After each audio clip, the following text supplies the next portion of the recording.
बिस्मिल्लाहिर्रहमानिर्रहीम। अस्सलाम वालेकुम रहमतुल्लाह। लाखों करोड़ों दरूद नबी पाक सल्लल्लाहु अलैहि वसल्लम पर। उम्मीद है दोस्तों आप सब खैरियत से होंगे। रैबिट वैली से मैं हूं मोहम्मद आसिफ खान, एक बार फिर आप लोगों की खिदमत में हाजिर हूँ।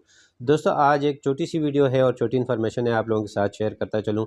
अक्सर औकात इन दिनों मादा खरगोश जब भी बच्चों को फीडिंग कराती है और वो फीडिंग के बाद बॉक्स से बाहर आती है तो एक आध बच्चा जो है वो उसके साथ उसके तनों के साथ चिमटा होता है और वो बाहर आ जाता है, जिस वजह से ना तो वो ख़ुद फिर बॉक्स के अंदर जा सकता है और ना ही माँ उसको बॉक्स के अंदर ले जा सकती है। तो वो अगर आप फिर सुबह देखते हैं तो वो सर्दी की वजह से एक्सपायर हो जाते हैं। जिस तरह कि आप देख सकते हैं कि मेरे साथ एक बच्चा इस तरह एक्सपायर हो गया है।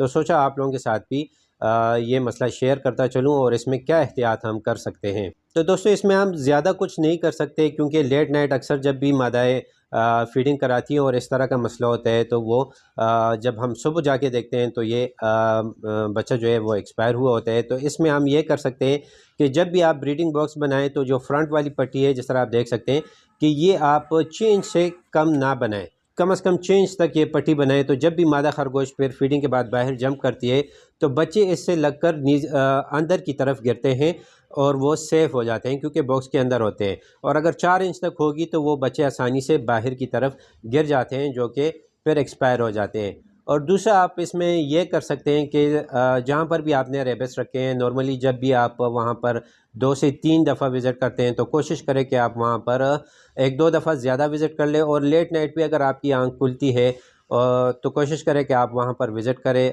रेबिट्स के पास जाएं। अगर इस तरह कोई बच्चा बाहर हो तो आप उसको वापस बॉक्स में रख दें और आप इस नुकसान से बच सकते हैं। तो एक छोटी सी इन्फॉर्मेशन थी, सोचा आप लोगों के साथ शेयर करूँ। उम्मीद है आप लोगों को वीडियो पसंद होगी। वीडियो पसंद आई तो लाइक, शेयर और कमेंट ज़रूर करें। चैनल को सब्सक्राइब करें, बेल के आइकन को प्रेस करें ताकि हर नई आने वाली नोटिफिकेशन आपको बर वक्त मिल सके।